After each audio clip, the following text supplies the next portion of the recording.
Alright, come to the dark side. You ready? Take it over.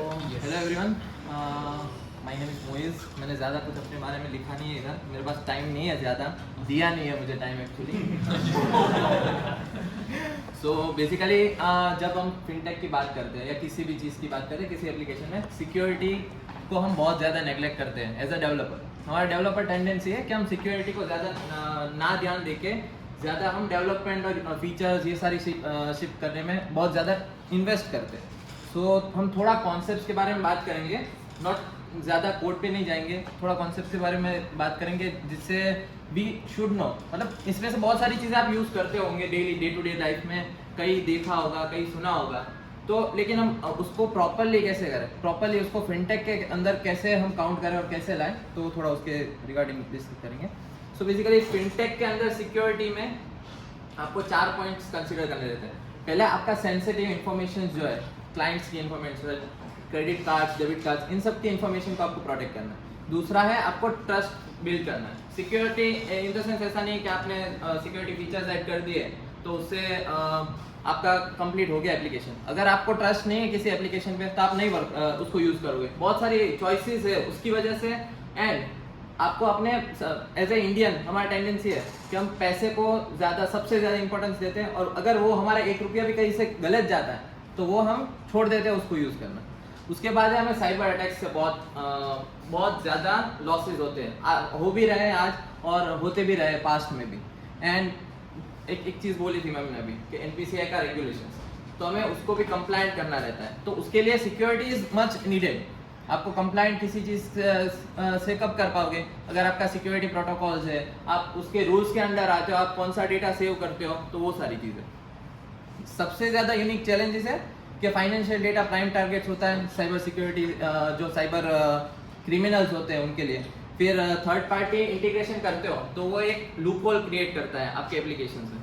I am not saying कि आपको use नहीं करना है, हमें थर्ड पार्टी एप्लीकेशन यूज़ करना कंपलसरी होता है क्योंकि we can not develop everything on our own. तो हमें थर्ड पार्टी पेमेंट इंटीग्रेशन हो गया, फिर आप अपना कोई डेटा से KYC ले लो, KYC भी आप थर्ड पार्टी यूज़ करोगे, अपने हिसाब से तो बना नहीं पाओगे। तो वो सारी चीज़ें जो आती है वो हमें कैसे हम उसको टैकल कर पाएंगे, उसको कैसे उसमें इंक्रिप्शंस वगैरह लगते हैं, उसका थोड़ा डिस्कशन करेंगे। उसके पहले थोड़ा ऐसा नहीं कि इंक्रिप्शन या जो सिक्योरिटी है वो आज से आ रहा है, मिडिवल टाइम से चलता आ रहा है। लाइक 40 BC में जब कौटिल्य अर्थशास्त्र निकला था, ठीक है, तो वो टाइम पे ही उन्होंने इतने सारे, आज भी हमारे DRDO के अंदर वो यूज़ होते हैं, वो कॉन्सेप्ट यूज़ होते हैं कि जिससे हम अपने इधर इंडिया, अपने कंट्री को या किसी प्रोग्राम को या किसी भी चीज़ को कैसे सिक्योर करें। फिर सीजर साइफर हम सब ने पढ़ा होगा, जूलियस सीजर एक मतलब ये प्रॉपरली डॉक्यूमेंटेड जो बोले ना कि यूसेज होता है जिस चीज़ का, वो अपने जर्नल्स को मैसेजेस भेजते थे, लाइक मैसेजेस के कहाँ पे उनकी वॉर स्ट्रेटेजीज, ये सारी चीज़ें, तो उसको एनक्रिप्ट करते थे। डे बाय डे वो जैसे जैसे यूसेज होता गया वो उनके अपग्रेड्स होते गए, और सामने जो उनके मतलब जो दुश्मन वगैरह जो उनके एनिमीज थे, तो वो लोग क्या करते थे उसको ब्रेक करना। जैसे आज क्या होता है, आज साइबर क्रिमिनल्स ब्रेक करने की ट्राई करते हैं। फिर उसके बाद आया जब वर्ल्ड वॉर का सीजन, वर्ल्ड वॉर में जर्मनी ने, हिटलर ने भी नो कि उसका बहुत ज़्यादा चलता था और उसको ये सारी चीज़ों में इंटरेस्ट भी था, उसने एनिग्मा बनाया। और आप सब ने आई थिंक मूवी भी देखी होगी एलन ट्यूरिंग की, उसने उस एनिग्मा जो मशीन है उसको ब्रेक किया, उसका कोड ब्रेक किया। तो वो चीज़ें उसके बाद हम मॉडर्न एरा पे आते हैं जो आज का है। आज के एरा में क्या ज़्यादा यूज़ होता है, AES एंड RSA एल्गोरिथम्स बहुत सारे, लेकिन ज़्यादातर आपको AES एंड RSA ही दिखेंगे, एनक्रिप्शन सिमेट्रिक एंड असिमेट्रिक के एनक्रिप्शन। अभी फ्लटर में हमें सिक्योरिटी की क्यों ज़रूरत है? हम सब जानते हैं एज ए डेवलपर कि फ्लटर का जो कोड है वो आपका नेटिव में कंपाइल होता है।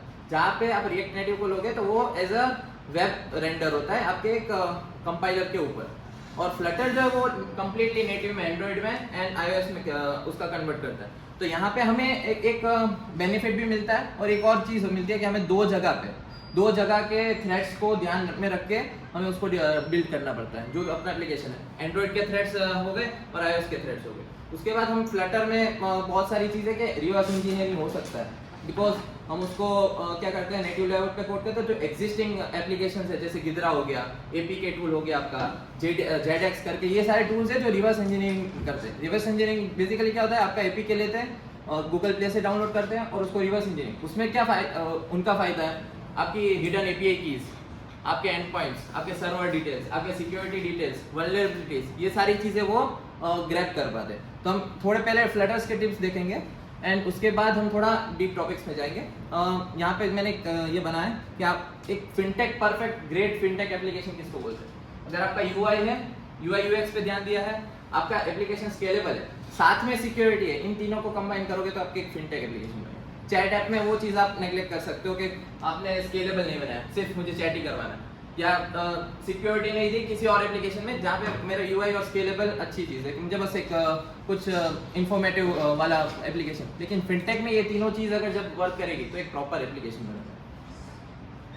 सब हम सिक्योरिटी मेजर्स फ्लटर में बात करते हैं, तो आप सबने ये वर्ड सुना होगा ऑब्फस्केशन।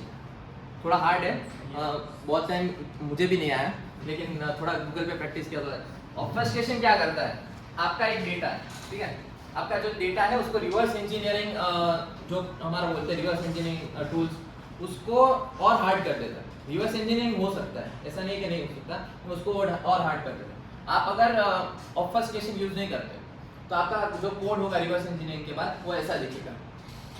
अगर आपने वो यूज किया तो यहाँ पे देखो, आप स्टार्टिंग में आपको ये समझ नहीं आएगा। यहाँ पे आप देखोगे फंक्शन, फिर सेट टेक्स्ट, तो आपको यहाँ पे कहीं पे वो एन्क्रिप्टेड फॉर्म में दिख जाएगा। अभी आप गेट एलिमेंट बाय आईडी देखोगे तो यहाँ पे कहीं पे जी लिखा होगा, उसके बाद कहीं पे ये स्प्लिट फंक्शन, तो स्प्लिट फंक्शन क्या है, वो सारी चीजें ऑब्फस्केशन क्या करता है, आपके जो एग्जिस्टिंग कोड है उसके ऊपर एक लेयर चढ़ा देता है, एक ब्लर लेयर, जिससे रिवर्स इंजीनियर जो हैकर्स होते हैं या रिवर्स इंजीनियर्स होते हैं वो आपका डेटा नहीं देख पाते। दूसरा हम बात करें तो सिक्योर एपीआई कीज। ये पॉइंट हमें ऐसा सोचेंगे कि हमारे एपीआई की सिक्योर करने से सिक्योरिटी में क्या फायदा होगा, तो सर्वर अच्छा होना चाहिए ना। सर्वर को आप जितना भी अच्छा बना लो, लाइक पूरा अपने हर एक सिक्योरिटी प्रोटोकॉल्स यूज किया, लेकिन उसका एक एंड पॉइंट खुला रहेगा ऑलवेज, वो आपका एंट्री पॉइंट होगा मोबाइल से, वरना आप सर्वर को यूज कर ही नहीं पाओगे, करेक्ट। तो जो एपीआई कीज होती है या जो एपीआई कॉन्फ़िग्स होते हैं, अगर हम फायरबेस यूज कर रहे हैं तो फायरबेस के रिमोट कॉन्फ़िग्स होते हैं, उनको सिक्योर करना इज वेरी इंपॉर्टेंट। उससे क्या होता है, आपका अनऑथोराइज एक्सेस जो है वो आप अगर किसी को मिल गया रिवर्स इंजीनियरिंग करके, आपकी कीज मिल गई, तो वो क्या करेगा, डायरेक्टली आपके सर्वर को या डायरेक्टली आपके डेटा को कनेक्ट कर पाएगा। वैसे अगर कंप्लायंस की भी बात करें, अगर आपका एपीआई की आप वीएपीटी टेस्टिंग, अगर यहाँ पे आई थिंक आप सबने जाना होगा, वीएपीटी टेस्टिंग में ये चीज़ पकड़ में नहीं आती। आप वीएपीटी टेस्टिंग और फ्लटर का करवाओगे तो वो एंड्रॉइड में अगर आप जो एसेट्स वगैरह यूज करें वो आपके इसमें आ जाएंगे, दिख जाएगा कि ये, लेकिन इतनी सारी जो अगर आपने एपीआई की सिक्योर नहीं करी है तो वो वीएपीटी में फाइन नहीं होता। तो ये हम as a developer, Flutter developer, हमारी रिस्पॉन्सिबिलिटी रहती है कि हम इसको प्रॉपरली ध्यान में दें और हमारी एपीआई कीज जो है वो सिक्योर करें। ये एक एप्लीकेशन है फ्लटर जेलब्रेक डिटेक्शन। अभी हम बात करें कि चैट एप्लीकेशंस वगैरह की है, हम आप सबने मतलब एंड्रॉइड को रूट करा होगा कहीं ना कहीं, जिसको मतलब कॉलेज टाइम पे तो रूट एप्लीकेशंस क्या करता है कि आपको एक्स्ट्रा एक्सेसिबिलिटी मिलती है एप्लीकेशन की। आप देख सकते हो कि पीछे कौन से एंड पॉइंट्स पे क्या कॉल हो रहा है, कौन से एंड पॉइंट पे क्या डेटा जा रहा है। आपका डेटा तो वैसे जाने वाला है, जो चीज़ जाने वाली है उसको आप व्यू कर सकते हो, करेक्ट। तो आप अगर जेल ब्रेक डिटेक्शन एप्लीकेशन, ये पैकेज इतना सिंपल है, सिर्फ आपको दो वैल्यू देता है, अगर रूटेड है कि नहीं है। इसमें वो जो जेल ब्रेकर के लिए DTT यूज करता है एंड एंड्रॉइड के लिए रूट बियर। ये एप्लीकेशन क्या करता है कि आपको एक दो वैल्यूज देता है, एंड्रॉइड रूटेड है या iOS रूटेड है। आप उसके ऊपर से ही पूरा कंडीशन लगा दो, इधर आप अपना पूरा एप्लीकेशन ब्लॉक कर दो, इधर आप एप्लीकेशन को नोटिफाई करो कि ये गलत डिवाइस या कॉम्प्रोमाइज डिवाइस के ऊपर रन हो रहा है, या फिर आप ऐसा कर सकते हो कि आपको जो फीचर ऐसे है कि कॉम्प्रोमाइज नहीं है वो आप दे सकते हो, बाकी के फीचर्स आप ब्लॉक कर सकते हो। उसके बाद है TLS, ये आपने सुना होगा, ट्रांसपोर्ट लेयर सिक्योरिटी। अभी जो हैकर्स होते हैं ना वो क्या करते हैं, हमेशा अनएनक्रिप्टेड रूट्स के ऊपर अपना man in the middle attack चलाते हैं। यहाँ पे आप देखोगे तो एक राउटर के थ्रू वो कौन से लॉजिकल पाथ से जा रहा है वो हमें नहीं मालूम है। अगर हमने एन्क्रिप्शन ये TLS का प्रॉपर्ली यूज नहीं किया है, इसको हम बोलते हैं TLS पिनिंग। आप सबने सुना होगा, सर्टिफिकेट पिनिंग बोलते हैं, तो ये चीज क्या करेगा कि अगर आप अनएन्क्रिप्टेड राउट से जा रहे हो तो यहाँ पे बैठे हैं कहीं भी, वो कहीं से भी आपका डेटा जो जा रहा है उसको एटलीस्ट अगर आपने एनक्रिप्टेड भी भेजा है तो ग्रैब कर सकते हैं। लेकिन अगर आपका एक लॉजिकल पाथ है जिसके जो एंड टू एंड एनक्रिप्टेड है, तो फिर आपका वो एक डर जो रहता है ना कि हमारा यहाँ से वहाँ सामान जाएगा। अगर पुराने टाइम्स में भी देखे तो एक सेना भेजते थे ना साथ में, अगर कोई कुछ चीज़ भेजते थे, तो वो चीज़ हम आज के ये जो पीरियड है उसके अंदर हम TLS के थ्रू कर सकते हैं। Only necessary permissions must be use. इसके बेनिफिट्स भी हैं और इसका एक आप पॉइंट देखो कि आप अगर जितने भी परमिशंस लोगे, आप कैमरा का परमिशन ले रहे हो, अगर आपको नीडेड नहीं है, फिर भी आप फाइल स्टोरेज का परमिशन ले रहे हो, नीडेड नहीं है, तो ये आपके एंड पॉइंट से खोलते हैं। आप डायरेक्टली एप्लीकेशन के अंदर आपकी जो OS है वो आपके एप्लीकेशन के अंदर यूसेज आएगा उसका एक एंड पॉइंट खुला, एक पोर्ट खुला, वो पोर्ट के अंदर से भी वल्नरेबिलिटीज फाइंड कर सकते हैं। तो इट इज बेटर कि आपको जो परमिशन चाहिए, जो यूज करनी है वही आप डालो। इसका एक और फायदा है कि आपका improved app store acceptance. App store हमेशा क्या करते हैं, उनके रेगुलेटर चेंज होते रहते हैं। आज भी वो लोग अगर आपको फाइल का एक्सेस नहीं चाहिए, आपने भी फेस करा होगा कि कोई इंटरनल पैकेज फाइल का एक्सेस ले रहा है, फाइल की परमिशन है उसके एंड्रॉइड या iOS के अंदर, लेकिन आपने बाहर नहीं जा, फिर भी वो रिजेक्ट करेगा एप्लीकेशन को, क्योंकि उसको मालूम है कि ये एप्लीकेशन को जरूरत नहीं है। तो हमें भी वो पहले से ही security as a security measures भी उसको काउंट करे, तो हमारा ये एक्स्ट्रा एडेड बेनिफिट हो जाएगा। फिर हम लोगों को ज्यादा आदत है शेयर्ड प्रेफरेंसेस यूज करने की, है ना। नॉर्मली क्या करते हैं कि हमें कुछ डेटा सेव करना है तो फटाफट शेयर्ड प्रेफरेंसेस हमने चला और सेव कर लिया।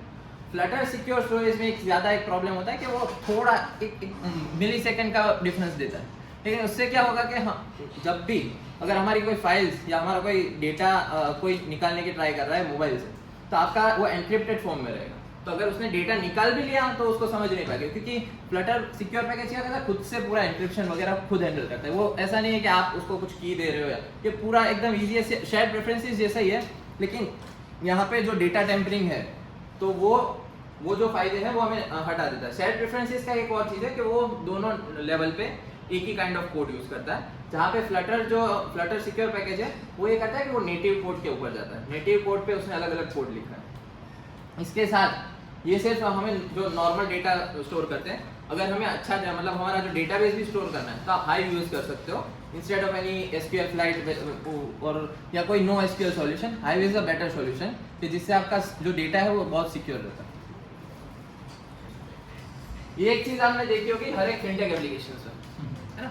अभी हम क्या करते हैं कि स्क्रीनशॉट्स जो लेते हैं ना जब एप्लीकेशन, उसको ब्लॉक कर देते हैं। लेकिन जब हम टास्क व्यू में जाते हैं तो वहाँ पे हम ब्लर नहीं करते, है ना। तो उससे क्या होता है कि हमारा डेटा कॉम्प्रोमाइज। ये क्या चीज़ करता है कि आप अगर बैक करा आपने, ये बैंकिंग एप्लीकेशन है, बैक करा, अभी यहाँ पे मेरी मतलब जो भी फाइनेंशियल डिटेल्स है वो दिख रही है, लेकिन ये ब्लड फॉर्म में। अभी मैंने इसका स्क्रीनशॉट ले लिया तो मुझे नहीं दिखेगा, ठीक है। तो ये क्या कहता है यूजर के ऊपर, यूजर को आपको ट्रस्ट भी करता है। यूजर आपको ट्रस्ट करता है कि हाँ मेरा डेटा, ये छोटी चीज़ है, एकदम छोटी चीज़। ये एप्लीकेशन देखो एकदम सिंपल है, ये पैकेज अगर यूज करो, लेकिन ये एक छोटी चीज़ बहुत ज़्यादा बड़ा इम्पैक्ट करती है सिक्योरिटी के बेसिस पे। सिक्योरिटी क्या है कि हम बहुत ज़्यादा ऐसे सोचते हैं कि कॉम्प्लेक्स थिंग है। सिक्योरिटी कॉम्प्लेक्स थिंग बिल्कुल नहीं है। सिक्योरिटी जो प्रॉपर ध्यान देना है, कॉम्प्लेक्स थिंग को सिंपल बना के अगर हम देखें तो बहुत ज़्यादा सिंपल है। लोकल ऑथेंटिकेशन यूज करना एक एक्स्ट्रा सिक्योरिटी लेयर ऑलवेज होगा। आपके यूजर को सबसे मेन बेनिफिट सीमलेस एक्सेस मिलेगा। सबसे पहले तो seamless access in the sense आपको यूजर नेम पासवर्ड नहीं डलवाना यूजर के पास से, आप उसको लोकल ऑथ करके डायरेक्टली उसको एंटर करवा दोगे। तो उससे क्या फायदा होगा कि आपके एप्लीकेशन को, अगर आपको यूजर को सीमलेस एक्सेस मिल रहा है तो बार बार आएगा आपके एप्लीकेशन में। अगर उसको यूजर नेम एंड पासवर्ड का जो जार्गन है वो यूज करना पड़ रहा है तो वो क्या करेगा, उसको थोड़ा अवॉइड करेगा हमारे एप्लीकेशन को। और इससे फायदा ये है कि एक एक्स्ट्रा लेयर ऑफ सिक्योरिटी मिल जाती है आपको कि जो ऑथेंटिकेटेड यूजर है, जो परफेक्ट यूजर है वही यूज कर रहा है। उसके इधर फिंगरप्रिंट स्कैन से या उसके फेशियल स्कैन से, वॉइस रिकॉग्निशन, आई स्कैनर्स हम यूज नहीं करते ज़्यादातर मोबाइल एप्लीकेशन से, लेकिन ये एक अच्छा मतलब बहुत ज़्यादा सिक्योरिटी अगर आपको चाहिए तो ये डाल सकते हैं। अभी थोड़े आते हैं हम एडवांस टॉपिक्स पे। ये तो हमारा हो गया फ्लटर का, बाकी हमने फ्लटर में ये एक्स्ट्रा हमने डाल दिया तो ये चीज़ आ सकती है। अभी ये जो एडवांस टॉपिक है ये आप फ्लटर के साइड या फिर आपके सर्वर के साइड, दोनों साइड से होगा। तो जो की एन्क्रिप्शन एल्गोरिथम जो ज़्यादातर यूज होते हैं, एक है AES, RSA and ECC। AES जो एल्गोरिथम है वो एक सिमेट्रिक की एल्गोरिथम है जो बहुत ज़्यादा यूज होता है। RSA जो है वो एसिमेट्रिक की है। एसिमेट्रिक एंड सिमेट्रिक क्या है वो हम आगे देखेंगे। ECC जो है वो एक एसिमेट्रिक की एन्क्रिप्शन है, लेकिन इसमें एक बेनिफिट है कि आपका जो ये फास्टर है और जो प्रोसेसिंग टाइम है वो RSA से कम है। बेसिकली ये छोटी की यूज़ करता है, RSA जो है वो ज़्यादा बड़ी की यूज़ करता है। बेस्ट प्रैक्टिस हम अगर देखें डेटा को सिक्योर करने के लिए, तो डेटा एन्क्रिप्शन जो रेस्ट में मतलब क्या है कि जो डेटा अभी यूज़ नहीं हो रहा है, जो पड़ा हुआ है अपने डेटाबेस में, उसको कैसे एन्क्रिप्ट करते हो, एंड ट्रांजिट में जो ट्रांजिशन में डेटा जा रहा है, तो हम ये जो एल्गोरिथम है AES RSA, इन दोनों को यूज़ करके इनके अंदर कैसे वो मतलब बेनिफिट दे सकते हैं, वो चीज़ हम देखते हैं। की मैनेजमेंट प्रैक्टिसेस, की मैनेजमेंट जैसे हमने सिक्योर की बात करी, तो ये जो RSA या एन्क्रिप्शन मेथड्स है वो यूज़ करेंगे तो उससे वो फ़ायदा मिलेगा। उसके बाद आता है हमारा regular security audits. Security audits मतलब आपको हमने ज़्यादातर CA या फाइनेंशियल में सुना होगा, है ना। यहाँ पे ऑडिट्स का क्या होता है, आपके एप्लीकेशंस के लॉग्स आप एक जगह पे रखो, लाइक आपके यूजर ने कौन से टाइम पे क्या एक्टिविटी परफॉर्म करी है, उसके अगर आपके पास लॉग रहे तो आपको ये इजीली आइडेंटिफाई होगा। पहले तो वो एरर हैंडलिंग में बहुत ज़्यादा काम आएगा, जब एरर्स आती है, ठीक है, तो वो टाइम पे आपको काम आएगा कि हाँ यूजर ने ये रिक्वेस्ट भेजी थी, इसकी वजह से ये एरर आई है, हमारे साइड इश्यू है या बैक एंड साइड इश्यू है, ठीक है। और दूसरी कि हमें ये मालूम पड़ेगा कि अगर कोई वल्नरेबिलिटी इसमें मिल रही है। एक चीज़ हम और यहाँ पे डिस्कस करेंगे, एक BFF लेयर करके आता है। BFF लेयर बेसिकली ये होता है कि आपके जो बैकएंड है और फ्रंट एंड है उसके बीच में कनेक्शन लेयर, उसका हम थोड़ा आगे डिस्कस करें, जो बैकएंड सर्विसेज में इंप्लीमेंट करना रहता है। लेकिन आई थिंक यहाँ पे मोस्ट ऑफ सीनियर्स है, तो वो जो पूरा आर्किटेक्चर डिजाइन प्रोसेस होंगे उसके अंदर पार्टिसिपेट है, that's why we are taking. अभी सबसे पहले सिमेट्रिक की। तो सिमेट्रिक की क्या है, बेसिकली एक की के कॉन्सेप्ट के ऊपर है। सिमेट्रिक की में एक ही की से एन्क्रिप्शन होगा आपका, एक ही की से डिक्रिप्शन होगा। आपने अपने प्लेन टेक्स्ट को एन्क्रिप्ट किया एक की से, वो की आपने दी सामने जिसको रिसीवर को पहुंचाने की, और की के साथ आपने जो प्लेन टेक्स्ट आपका एन्क्रिप्टेड टेक्स्ट है वो भी पहुंचा। तो ये क्या करेगा, ये की से प्लेन टेक्स्ट को एन्क्रिप्ट करेगा, जो साइफर टेक्स्ट बेसिकली अपन रीड नहीं कर सकते वैसा टेक्स्ट होता है जो एन्क्रिप्टेड टेक्स्ट होता है, और उसी की से जो रिसीवर है वो उसको डिक्रिप्ट करेगा। ये उसका थोड़ा फ्लटर के अंदर कोड है। एन्क्रिप्ट करके एक पैकेज है, एन्क्रिप्ट करके पैकेज जो है वो बहुत यूजफुल है। क्रिप्टो भी एक पैकेज है, लेकिन एन्क्रिप्ट आई प्रीफर ज़्यादा यूज करने का। एन्क्रिप्ट में आपको बस एक की देनी रहती है, एक आईवी का कॉन्सेप्ट है क्या है, इनिशियलाइज वेक्टर। इनिशियलाइजेशन वेक्टर आप ये सोचोगे कि मैंने की दे दी, की के साथ अभी ये क्या करता है, एक सीक्रेट की होती है आपकी, एक इनिशियलाइजेशन वेक्टर होता है, उन दोनों को मैच करके एक की बनाता है और उसके ऊपर एन्क्रिप्शन करता है। तो आपने लिखा है सेम, फिर स्पेस सेम, तो वो क्या करेगा, सेम अगर आपने सिर्फ अपनी की दी है तो वो सेम और ये सेम, वो दोनों को सेम टेक्स्ट निकलेगा, मतलब ABC। लेकिन अगर इनिशियलाइजेशन वेक्टर दिया तो यहाँ पे ABC, वहाँ पे XYZ। इससे क्या फायदा होगा कि जो हैकर्स रहते हैं उनको एक पैटर्न नहीं मिलेगा। अगर वो पैटर्न फाइंड कर लेते हैं, इसका खेल पूरा यही है एन्क्रिप्शन का, अगर आपने पैटर्न फाइंड कर ली तो आपका जो पूरा टेक्स्ट है वो डिक्रिप्ट हो जाएगा। तो अगर आप आईवी देते हो तो ये आपका एक एक्स्ट्रा एडेड एडवांटेज है। और ये इतना सिंपल है कोड, हम ये सोचते हैं कि एन्क्रिप्शन मेथड या वो सिक्योरिटी लगाना बहुत ज़्यादा हार्ड होगा हमारे लिए। ये इतना सिंपल है, इतनी लाइन में एन्क्रिप्टेड एंड डिक्रिप्टेड दोनों टेक्स्ट मिलते हैं, तो ये एक एक्स्ट्रा सिक्योरिटी ऐड करेगा, एडवांटेज ऐड करेगा। अभी हम एसिमेट्रिक की के अंदर जाते हैं। एसिमेट्रिक की मैंने ये जोक रखा था थोड़ा कि बच्चा बड़ा होता है तब तक समझाते हैं, लेकिन आई थिंक आयुष भाई ने बहुत सिंपली आपको समझा दिया। सो बेसिकली क्या होता है, इसमें दो टाइप की, एक यूजर के पास भी की होती है और एक दो टाइप की होती है, पब्लिक एंड प्राइवेट। मतलब आपने सर्टिफिकेट देखा है, SSL सर्टिफिकेट, वो क्या है, वो एक की है पब्लिक की, और उसकी जो प्राइवेट की होती है वो जो ब्राउज़र है वो एंटिटी को रिक्वेस्ट करता है कि आपकी जो सिग्नेचर है वो आप पहले बताओ कि आप सही इंसान हो कि नहीं, आपका जो आधार कार्ड है उस हिसाब से। अब इसमें क्या होता है, जो सेंडर है वो रिसीवर की प्राइवेट की से, रिसीवर की पब्लिक की से टेक्स्ट को एन्क्रिप्ट करेगा। सेंडर रिसीवर की पब्लिक की से एन्क्रिप्ट करेगा और वो साइफर टेक्स्ट रिसीवर को भेज देगा।